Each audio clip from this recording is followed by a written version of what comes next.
ପ୍ରକୃତିର ପ୍ରକୃତି। ରଚନା ଆନନ୍ଦ ଚନ୍ଦ୍ର ମିଶ୍ର। ଈଶ୍ୱର ସୃଷ୍ଟ ପଦାର୍ଥ ପ୍ରକୃତି। ପ୍ରକୃତିର ଅର୍ଥ ସୌନ୍ଦର୍ଯ୍ୟ ଓ କୁତ୍ସିତତା।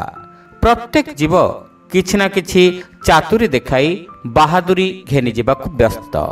ମନୁଷ୍ୟ ତାର ଗର୍ବର ସୀମା ନ ରଖି ଜୟତକ୍କା ପିଟୁଛି। ପଶୁରାଜ୍ୟ ପାଶବିକ ଭାବ, ପକ୍ଷୀରାଜ୍ୟ ଚାପଲ୍ୟ, ଜଳଚର ବୃନ୍ଦ କ୍ରୀଡ଼ା ଓ କୀଟପତଙ୍ଗ ନିରୀହତା ଦେଖାଇବାରେ ବ୍ୟସ୍ତ।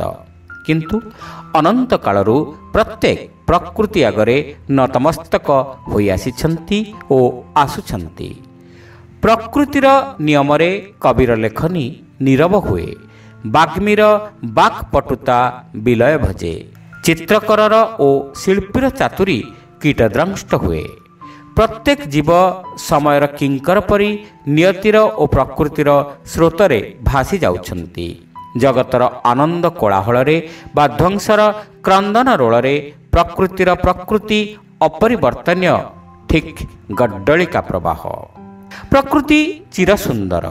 ଉଷାର ମନୋହର ଦୃଶ୍ୟ ଦେଖି କେତେ କବି କେତେ କବିତା ଲେଖି ଲେଖନୀ କଣ୍ଠୁ ନିବାରଣ କରିଛନ୍ତି। ଚିତ୍ରକର ତୁଳିକା ଦନ୍ଥଡ଼ା ହୋଇଛି ଓ ଭାବୁକର ଚିନ୍ତାଧାରାରେ ଘୋର ଆବର୍ତ୍ତନ ଘଟିଛି। ନଦୀର କୁଳୁକୁଳୁ ରାଗିଣୀ, କୋକିଳର କୁହୁକୁହୁ ଧ୍ୱନି, ସମୀରଣର ମର୍ମର ଶବ୍ଦ, ଚପଳାର କ୍ଷଣିକ ପ୍ରଭା, ପତ୍ରପୁଷ୍ପର ହାସ୍ୟରେଖା ଓ ଇନ୍ଦ୍ରଧନୁର କମନୀୟ କାନ୍ତି ଠିକ୍ ପୂର୍ବପରି ଗତିଶୀଳ। ତହିଁରେ ଆନନ୍ଦର ଓ ସୌନ୍ଦର୍ଯ୍ୟର କ୍ଷୟ ବୃଦ୍ଧି କେହି କେବେ ଦେଖି ନାହିଁ। ପ୍ରକୃତିର ସୌନ୍ଦର୍ଯ୍ୟ ଦେଖି ଦେଖି କାହାର ବିରାଗ ବା ତୃପ୍ତି ଆସିନାହିଁ କି ଆସିବ ନାହିଁ। ତେଣୁ ଜଣେ ବିଜ୍ଞ କବି ଗାଇ ଯାଇଛନ୍ତି, ସୁନ୍ଦର ତୃପ୍ତିରେ ଅବସାଦ ନାହିଁ। ଯଦି ପୁରୁଣା ବୋଲି କିଛି ଅଛି, ତେବେ ତାହା କୃତ୍ରିମ ପଦାର୍ଥ ବ୍ୟତୀତ ଆଉ କ'ଣ? ମନୁଷ୍ୟର ଚିନ୍ତାଧାରା, ଯୁବକ ଯୁବତୀଙ୍କର ସୌନ୍ଦର୍ଯ୍ୟ, ଶିଶୁର ଦରୋଟି କଥା, ପ୍ରୌଢ଼ର ଜ୍ଞାନଗର୍ଭ ବାଣୀ ପରମ୍ପରା ଏବଂ ଅନ୍ୟାନ୍ୟମାନଙ୍କର ଅଙ୍ଗଭଙ୍ଗୀ ବା ନିଜତ୍ୱ ସବୁ ପୁରୁଣା, ଅତି ପୁରୁଣା। ଆମେ ଗୋଟିଏ ବିଷୟ ଥରେ ବା ଦୁଇଥର ପାଠ କଲେ ତାହା ପୁରୁଣା ଏବଂ କିଛି ଏପରି ଅପ୍ରାକୃତିକ ପଦାର୍ଥ ଏକାଧିକ ବାର ଦେଖିଲେ ବା ଶୁଣିଲେ ତାହା ହୁଏ ଜୀର୍ଣ୍ଣ ଓ ବିରକ୍ତିକର। ପ୍ରକୃତି ତା କାର୍ଯ୍ୟ ସବୁବେଳେ କରିଚାଲିଛି। ପ୍ରତି ମୁହୂର୍ତ୍ତରେ ଓ ପ୍ରତି ପଲକରେ ପ୍ରକୃତି କେତେ ପଦାର୍ଥ ଗଢ଼ୁଛି, କେତେ ପଦାର୍ଥ ଓ ଜୀବଙ୍କୁ ଭସ୍ମ କରିଛି, ତାହାର କେହି ହିସାବ ରଖୁଛି କି? ଭାଙ୍ଗିବା ଗଢ଼ିବା ତାର ଯେପରି ଧର୍ମ, ତାର ଏ ଭଙ୍ଗା ଓ ଗଢ଼ାର ଅନ୍ତ ନାହିଁ, ଠିକ୍ ଅନନ୍ତ କାଳ ପରି ଅନନ୍ତ। ପ୍ରକୃତିରେ କାହାର ସ୍ଥାୟିତ୍ୱ ନାହିଁ। ପତ୍ର, ପୁଷ୍ପ, ଫଳ, ପକ୍ଷୀ, ପଶୁ, ମାନବ, ସ୍ଥାବର, ଜଙ୍ଗମ, ଗ୍ରହ, ନକ୍ଷତ୍ର ଓ ଶୂନ୍ୟ, କାହାର ମଧ୍ୟ ସ୍ଥିରତା ନାହିଁ। ଗତିରୁ କିଛି ଜଣାପଡ଼େ ନାହିଁ। କେତେକ କହନ୍ତି ସୂର୍ଯ୍ୟର ଦିନେ ବିଲୟ ହେବ, ତେବେ ତା ପରଦିନ ବ୍ରହ୍ମାଣ୍ଡ ଅନ୍ଧକାରମୟ ହେବ ନା ଆଲୋକମୟ ହେବ, ଏଥିର ଉତ୍ତର ସମସ୍ତଙ୍କୁ ଅଗୋଚର। ପ୍ରକୃତିର ଆଦେଶ ପାଳନ କରି ମାତାର ଗର୍ଭାଶୟରେ ଶିଶୁର ଉତ୍ପତ୍ତି ଓ ତହିଁରୁ ବାହାରି ବାହ୍ୟ ଆଲୋକ ଦର୍ଶନ, ବୀଜରୁ ଅଙ୍କୁରୋଦ୍ଗମ, ସେହି ନିୟମର ବଶବର୍ତ୍ତୀ ହୋଇ ଶିଶୁ, ଶାବକ ଓ ଅଙ୍କୁର କ୍ରମେ ବର୍ଦ୍ଧିଷ୍ଣୁ ହୁଅନ୍ତି ଏବଂ ସୁନ୍ଦର ଶୈଶବ, ବାଲ୍ୟ, ପୌଗଣ୍ଡ, ଯୌବନ ଓ ବାର୍ଦ୍ଧକ୍ୟକୁ ଅତିକ୍ରମ କରନ୍ତି। ଆଉ ମଧ୍ୟ ସେହି ନିୟମର କଷାଘାତରେ ସମସ୍ତେ ରୋଗଦଗ୍ଧ, ମୃତ ଓ କଳଙ୍କିତ ହୁଅନ୍ତି। ଖରାପ, ଜୀବନୀ ଶକ୍ତିହୀନ ଓ ପୁରୁଣା ପଦାର୍ଥକୁ ପ୍ରକୃତି ଭସ୍ମ କରି ମୂର୍ତ୍ତିକାରେ ପରିଣତ କରେ ଓ ସେହି ପଚାସଢ଼ା ମୂର୍ତ୍ତିକା ସାହାଯ୍ୟରେ ନୂତନ ପଦାର୍ଥର ଆବିଷ୍କାର ଓ ସୃଷ୍ଟି ହୁଏ। ବୃକ୍ଷ ଶୁଷ୍କ ହୋଇ ମାଟିରେ ମିଶେ। ସେହି ଶୁଷ୍କ ତରୁ ସାହାଯ୍ୟରେ ମନୁଷ୍ୟର ବାହୁବଳ ଓ ଜ୍ଞାନ ଯୋଗ କରି କେତେକ ନୂତନ ପଦାର୍ଥ ସେ ଗଢ଼େ। କିନ୍ତୁ ପ୍ରକୃତି ଆଗରେ ସେସବୁ ଅତି ପୁରୁଣା। ତେଣୁ ମାନବ କର୍ତ୍ତୃକ ଗଠିତ ଓ ଉଦ୍ଭାବିତ ପ୍ରତିମୂର୍ତ୍ତି, ଆସବାବ ଓ ପଦାର୍ଥ କ୍ରମେ ପ୍ରକୃତି ଦ୍ୱାରା ନଷ୍ଟ ହୁଏ। ପ୍ରକୃତିର ଅନେକ ଭୃତ୍ୟ, ସେଥିମଧ୍ୟରେ ଜଳ, ବାୟୁ, ଅନଳ, ତାପ, ଅମ୍ଳଜାନ, ଯବକ୍ଷାରଜାନ, ଅଙ୍ଗାରକାମ୍ଳ ଓ ଅନ୍ୟାନ୍ୟ ଅନେକ ଶକ୍ତି ପ୍ରଧାନ। ଏମାନେ ପ୍ରତ୍ୟେକ ବସ୍ତୁକୁ ମୃତ୍ୟୁ ଦିଗକୁ ଟାଣନ୍ତି ଓ ପ୍ରତ୍ୟେକକୁ ଜୀବନୀ ଶକ୍ତି ଦିଅନ୍ତି। ଠିକ୍ ବିଷ ଅମୃତ ସିନା, ବଡ଼ ବିଚିତ୍ର। ଏହା ବ୍ୟତୀତ ପ୍ରକୃତିର ଯଥେଷ୍ଟ ବିଚାର ଶକ୍ତି ରହିଛି। ପ୍ରକୃତି ଯାହାକୁ ଯେତେ ଶୀଘ୍ର ଜନ୍ମ ଦିଏ, ତାକୁ ସେତେ ଶୀଘ୍ର ମଧ୍ୟ ହରଣ କରିନିଏ। ଅନେକ ବୀଜାଣୁ ଅଛନ୍ତି ଯେ ସେମାନଙ୍କର ପ୍ରତି ମୁହୂର୍ତ୍ତରେ ଜନ୍ମ ହୁଏ ଓ ପ୍ରତି ମୁହୂର୍ତ୍ତରେ ମୃତ୍ୟୁ ଘଟେ।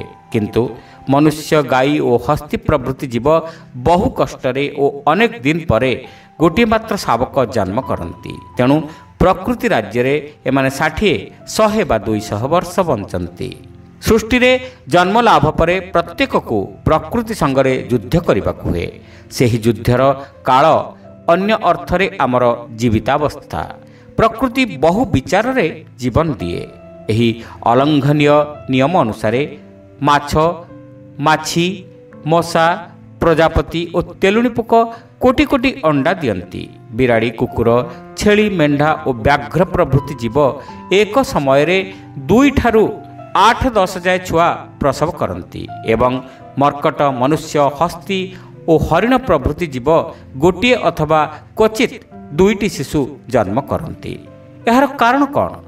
ଚାକ୍ଷୁଷ ପ୍ରମାଣରୁ ଜଣାଯାଏ ଯେ ଯେଉଁ ଜୀବ ଯେତେ ବେଶୀ ଜନ୍ମ କରେ ସେ ଜୀବର ସେତେ ସଂଖ୍ୟା ପ୍ରକୃତିରେ ବିନଷ୍ଟ ହୁଅନ୍ତି। ପ୍ରମାଣ ସ୍ୱରୂପ ମାଛି, ମାଛ ଓ ମଶାମାନେ ବର୍ଷର କୌଣସି ନିର୍ଦ୍ଦିଷ୍ଟ ସମୟରେ ଏବଂ ଦିନେ 2 ଦିନ ମଧ୍ୟରେ କୋଟି କୋଟି ସଂଖ୍ୟାରେ ବଢ଼ିଯାଆନ୍ତି। କିନ୍ତୁ ସେମାନଙ୍କର ପରିଣତି କ'ଣ ହୁଏ? ସେମାନଙ୍କ ମଧ୍ୟରୁ ଅଧିକାଂଶ ଅନ୍ୟାନ୍ୟ ଅନେକ ଜୀବଙ୍କର ଖାଦ୍ୟ ହୁଅନ୍ତି। କେତେକ ଅଳ୍ପ ସମୟ ପରେ ମୃତ୍ୟୁ ମୁଖରେ ପଡ଼ନ୍ତି ଏବଂ ଶେଷକୁ ରହନ୍ତି ଅତି କମ୍। ପ୍ରଜାପତି ଓ ତେଲୁଣି ପୋକ ଏକ ସମୟରେ ଅନେକ ଡିମ୍ବ ଦିଅନ୍ତି ଓ ଡିମ୍ବ ଦେଇ ସାରିବାର ପର ମୁହୂର୍ତ୍ତରେ ଅଣ୍ଡା ବା ଶାବକଗୁଡ଼ିକୁ ପ୍ରକୃତି କୋଳରେ ଛାଡ଼ିଦେଇ ଜୀବଲୀଳା ସମ୍ବରଣ କରନ୍ତି। ପ୍ରକୃତି ସେମାନଙ୍କର ଧାତ୍ରୀ ହୋଇ ତାଙ୍କୁ ଖାଦ୍ୟ ଦେଇ ବଢ଼ାଏ। ସେଥିରେ ଅନେକ କୁଦି ଦଳି ହୋଇ ଓ କେତେକ ଖାଦ୍ୟ ରୂପେ ବ୍ୟବହୃତ ହୋଇ ନଷ୍ଟ ହୁଅନ୍ତି। ଶେଷକୁ ବଞ୍ଚନ୍ତି 1-2ଟି। ସେମାନେ ମଧ୍ୟ ତାଙ୍କ ମା ଭଳି ଡିମ୍ବ ଦେଇ ମରିଯାଆନ୍ତି। ତେବେ ତାଙ୍କ କାର୍ଯ୍ୟ କ'ଣ ଓ ସୁଖ ଦୁଃଖ କ'ଣ? ଏହା କ'ଣ ମନୁଷ୍ୟ ଭାବିପାରେ? ଏଥିର ଉତ୍ତର କେବଳ ସେହି ନିୟନ୍ତ୍ରୀ ନିୟତି ଦେଇପାରେ। କୁତି, ବିରାଡ଼ି ଓ ବ୍ୟାଘ୍ରୀ ଏକ ସମୟରେ 4-8 ଶିଶୁଙ୍କୁ ଜନ୍ମ ଦିଅନ୍ତି। କିନ୍ତୁ ପ୍ରକୃତିର ନିୟମ ଅନୁସାରେ ହେଟା ବାଘ, ଭୁଆ ବିରାଡ଼ି ଓ ବ୍ୟାଘ୍ର ଦ୍ୱାରା ଅନେକ ଶିଶୁ ନଷ୍ଟ ହୁଅନ୍ତି। ତେବେ ପ୍ରକୃତିର ବିଚାର ଠିକ୍ ଅଛି। ଯଦି ପ୍ରକୃତି ଏପରି ଜୀବମାନଙ୍କୁ ଦୀର୍ଘ ଜୀବନ ଦେଇ ସମସ୍ତଙ୍କୁ ବଞ୍ଚାଇ ରଖନ୍ତା, ତେବେ ବୋଧହୁଏ ଅନ୍ୟ ସବୁ ପ୍ରାଣୀ ଲୋପ ପାଇ ଏ ଜଗତ ମାଛି, ମଶା, ପ୍ରଜାପତି, ତେଲୁଣି ପୋକ, ବ୍ୟାଘ୍ର, ବିଡ଼ାଳ, କୁକୁର ଓ ଛାଗମୟ ହୋଇସାରନ୍ତାଣି। ଆଜି ଜଗତରେ ପ୍ରତିଦିନ ଅନେକ ମଶା, ମାଛି ଓ ମାଛ ମଲେ ମଧ୍ୟ କେହି ଜାଣୁନାହାନ୍ତି। ତେବେ ବାଘଟିଏ ମଲେ ଆନନ୍ଦ ଅନୁଭବ କରନ୍ତି ଏବଂ ଛେଳିଟିଏ ହାଣି ଖାଇବା ପାଇଁ ପାଟିରୁ ଲାଳ ବୁହାନ୍ତି। କିନ୍ତୁ ଜଣେ ମନୁଷ୍ୟ ବା ଗୋଟିଏ ହାତୀ ମଲେ ଅନେକ ଦୁଃଖିତ ହୁଅନ୍ତି। ବାଘ, ଛେଳି ବା କୁକୁର ମଲେ ଆମେ ହସୁ। ଏପରି ସ୍ଥଳରେ ଆମେ ମଲେ ସେମାନେ ହସୁଥିବେ କି ନାହିଁ କିଏ କହିପାରିବ?